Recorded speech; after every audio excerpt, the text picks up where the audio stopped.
सबसे पहले महाराज उच्चैश्रवा घोड़ा निकला, जिसे बलि ने ले लिया। हाथी निकला ऐरावत, इंद्र बोला हमें पसंद है। महाराज अप्सराएं निकली, राक्षसों ने ले ली। कपिला कामधेनु गैया निकली, गुरुदेव वशिष्ठ के पास चली गई।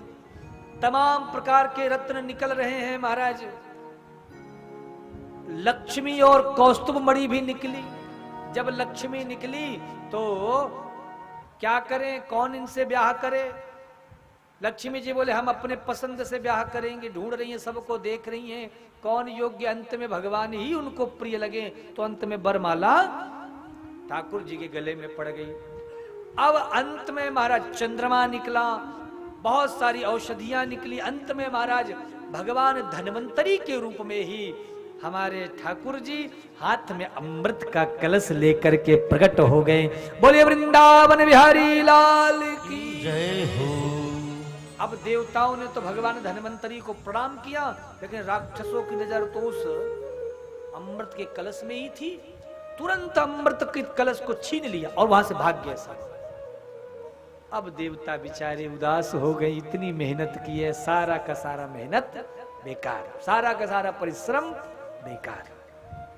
तो बंधुओं, कथा इस प्रकार से आती है कि अब दैत्य लेके चले तो गए, लेकिन दैत्यों का जो स्वभाव होता है ना, वो असुर बुद्धि होती है। असुर बुद्धि का मतलब समझते हो क्या होता है? असुर बुद्धि का मतलब है जरा सी बात में मैं करते रहते हैं। मैं अरु मोर तोर तय माया। बकरी को आपने देखा है क्या करती रहती? बकरी मैं करती है।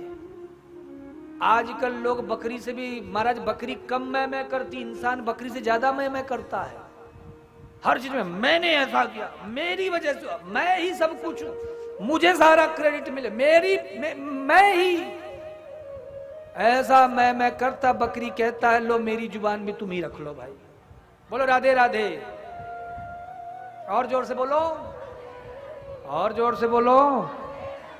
तो भैया ऐसी परिस्थिति बन गई कि अब राक्षसों ने ले तो लिया अमृत का कलश, लेकिन अब प्रॉब्लम ये है कि पिए कौन? एक ने कहा बोले पहले हम पिएंगे, दूसरा बोला नहीं पहले हम पिएंगे, तीसरा बोला पहले हम पिएंगे। अब आपस में झगड़ा होने लगा, और जैसे ही झगड़ा होना शुरू हुआ, ठाकुर जी ने सोचा यही काम किया जाए। तो हमारे प्रभु ने ऐसी सुंदर दिव्य स्त्री का मनमोहक रूप बनाया। आहा महाराज, इतनी सुंदर ठाकुर जी ने मोहिनी वेश बनाया कि उनके रूप लावण्य को देख करके बड़े बड़े देवता भी मोहित हो जाएं, तो इन राक्षसों की क्या बात करें। सुंदर महाराज सुंदर स्त्री का वेश बना करके मेरे प्रभु उन दैत्यों के सामने से छम छम छम करते हुए निकलने लगे। अब राक्षस आपस में झगड़ा कर रहे थे, तो मोहिनी भगवान ने कहा अरे ऋषि कश्यप की उत्तम संतान, आप लोग आपस में क्यों वैर कर रहे हो, झगड़ा कर रहे हो? जो राक्षसों ने देखा इतनी सुंदर स्त्री और ऐसे कह रही है, वो तो महाराज अमृत के कलश की ओर उनका ध्यान ही नहीं गया। उन्होंने कहा देवी जी क्या बताएं, हम सब भाई हैं, आपस में अमृत के लिए विवाद हो रहा है। तो मोहिनी प्रभु ने कहा देखो, बुद्धिमान व्यक्ति वही है जो वाद विवाद से दूर रहे। अगर थोड़ा पीछे हट जाने से झगड़ा समाप्त हो जाए तो ऐसे झगड़े से दूरी बना लेनी चाहिए, ऐसे विवाद में हमको नहीं पड़ना चाहिए। आप सब तो ऋषि कश्यप की संतान हो, विद्वान हो, आप लोग इस बात छोटी छोटी बात पे क्यों लड़ रहे हो? अब सब राक्षस महाराज मोहित हो गए, बोले वाह इतनी सुंदर बात आपने कही, देवी जी आप इतनी अच्छी हो, एक काम करो हम अब आपस में ऐसे झगड़ेंगे कि पहले मैं पीऊं पहले मैं पीऊं। एक काम करो आप ही पिला दो, आप जिसको पिलाओगी वही पिएगा। भगवान भी तो यही चाहते थे, लेकिन मोहिनी प्रभु ने कहा देखो कभी कभी कुछ पाने के लिए थोड़ा त्याग दिखाना पड़ता है। बोले अरे राम राम, कहाँ मैं स्त्री जात की, मेरी छोटी संकीर्ण बुद्धि, आप लोग इतनी बड़ी जिम्मेदारी मुझे क्यों दे रहे हैं? मुझे निर्णय करने में बड़ी दिक्कत होगी। अब तूने दैत्यों को और विश्वास हो गया, अरे ये तो पक्की है। बोले लो कलश, ले करके भगवान के मोहिनी भगवान के हाथ में दे दिया। अब ठाकुर जी ने कहा अब तो अमृत का कलश आ गया, अब देखने का हमसे कौन, अब एक बार ले गए दूसरी बार नहीं छीन पाओगे। तो अब ठाकुर जी कहते हैं ठीक है, अब आप लोगों ने हमें जिम्मेदारी दी है तो हम जरूर इसका निर्वाह करेंगे, लेकिन सुनो देवता भी तो तुम्हारे भाई हैं। बोले हाँ है, लेकिन हमको बहुत परेशान करते हैं। हम दोनों एक ही पिता के पुत्र हैं, हम बताओ कहाँ रहते हैं और ये सब स्वर्ग में रहते हैं, गलत बात है कि नहीं है? बोले बिल्कुल गलत बात है, पर एक काम करो, ये जो अमृत है ना, इसमें जो ऊपर ऊपर का पानी है, इनको मैं देवताओं को पिला देती हूँ, वो भी खुश, और नीचे का जो गाढ़ा गाढ़ा तत्व है ना, वो मैं आप सबको पिला देती हूँ। राक्षसों ने कहा यू आर वेरी इंटेलिजेंट। बोले बिल्कुल, आप जो निर्णय ले रहे हैं बिल्कुल हम तैयार हैं। एक दो राक्षसों ने कहा क्या कह रहे हो? बोले चुप, बड़े हम है ना, जो कह रही है ये देवी जी वैसा ही है। अब देवताओं की एक तरफ ठाकुर जी ने मंडली बैठाई, दैत्यों की एक तरफ, और ठाकुर जी पता कैसे पिलाते हैं अमृत?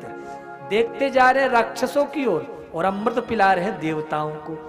और जब राक्षस मोहिनी भगवान के नेत्रों को देखते हैं, आहा, उनकी रही सही जो थोड़ी बहुत बुद्धि है वो भी सब समाप्त हो गई।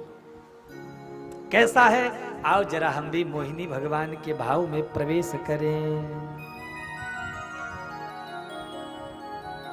झनके झनके तोरी बाजे पायलिया, झनके झनके तोरी बाजे पायलिया, झनके झनके तोरी बाजे पायलिया, झनके झनके तोरी बाजे पायलिया, झनके झनके तोरी बाजे पायलिया, प्रेम के गीत सुनाए पायलिया, प्रेम के गीत सुनाए पायलिया, झनके झनके तोरी बाजे पायलिया, झनके झनके तोरी बाजे पायलिया।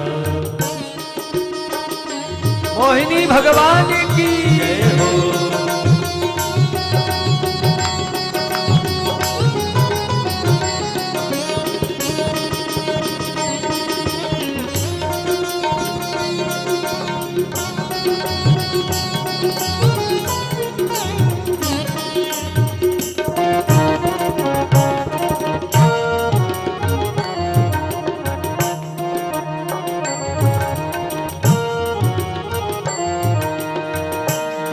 कजरारी चंचल अखियां,